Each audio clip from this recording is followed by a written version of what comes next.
Field engines, similar vehicles and Mojo tyres ensured everyone had an equal opportunity to win the competition on track. True sportsmanship is the fundamental idea behind the Rotax Max Challenge Grand Finals. The last chance races had their usual share of incidents, as drivers sometimes make overly optimistic manoeuvres while trying to gain spots on the track. Only the top 6 from each class would continue racing for the finals the next day. After the drivers' parade, it was time to get serious. The last set of races, the finals, were about to take place. All that had happened until now was just for position. The final is the race that pays the trophy and the title of Grand Finals Champion. Who will be DD2 champion? Who will win the nation's championship? To answer all those questions, the races must be run. 150-metre back straight, that's the longest straight on the circuit. Quite uphill actually, so the gear ratio needs to be sorted out. That really catches a lot of people out. So coming up the top section of the track, bit of a formality, but coming through the S's, through the middle of the circuit, that's a tricky part.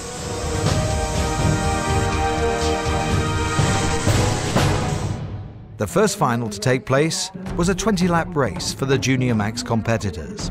On pole was Matthew Parry, who was focused on taking the win after his pre-final victory. Edward Brand from the UK and Yuko Sasahara from Japan had their own plans as well and promised to go for the front. The start was clean with only minor contact. At the end of the first lap, it was Edward Brand who had taken the lead over Sasahara and Parry. As good as it was going for the top 3, the day had turned into a nightmare for Edward Jones, the driver who qualified as number 1. Edward's race day was beset with problems, and midway through the final, he was seen limping back to the pits and into retirement.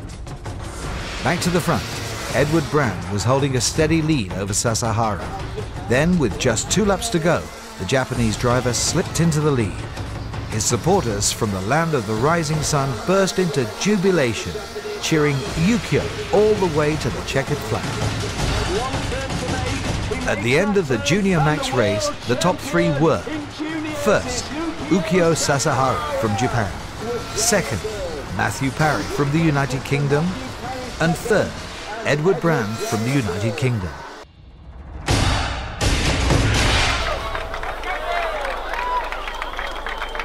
Very, very happy.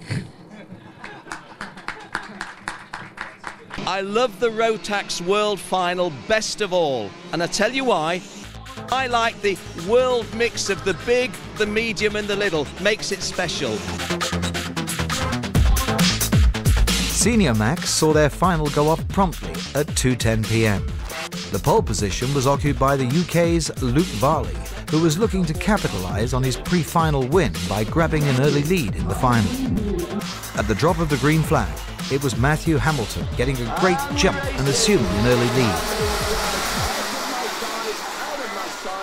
Behind Hamilton, second place belonged to a handful of drivers over the first 5 laps, until Mario Vendla from Estonia assumed the position.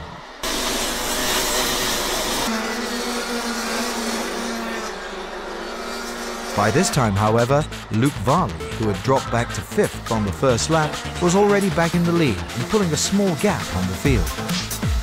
The lead Varley from the United Kingdom had was one he would keep until the end of the race. My confidence was getting higher and higher as the year went on, and from there I just believed in myself, really.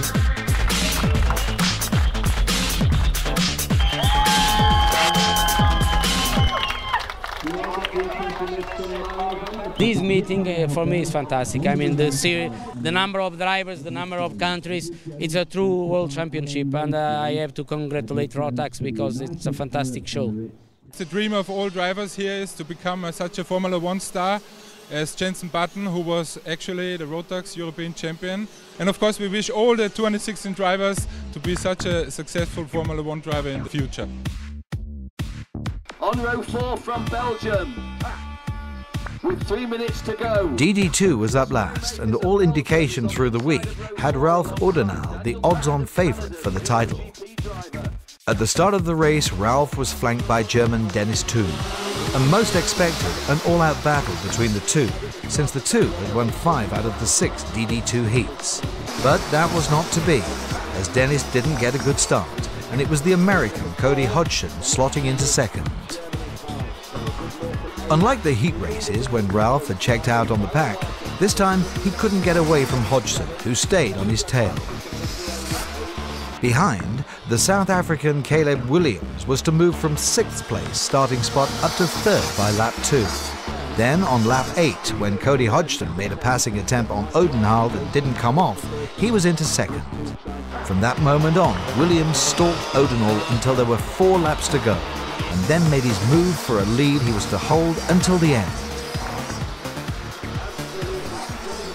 Back in the pack, there was passing and more passing all through the grid. The biggest mover of the race by a long way was American Troy Castaneda, who charged through all the way from last place on the grid, 34th, all the way up to 5th place.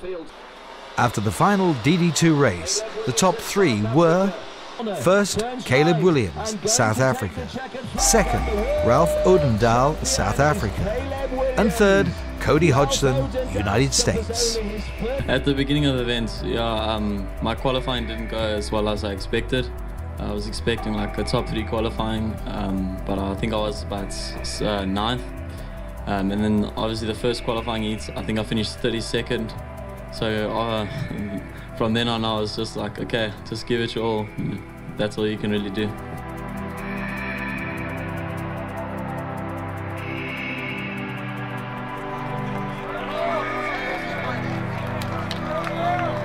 After all the podium appearances and all of the carts and support gear had been given back to the race organisers, the last item on the schedule was the always popular Drivers' Party, this year held out in the desert.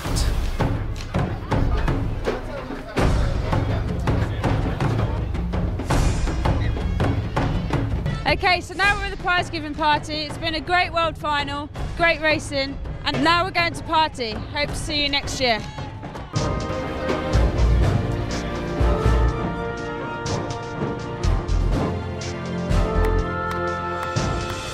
Also, the finals of the Mojo tyre changing competition took place in the evening.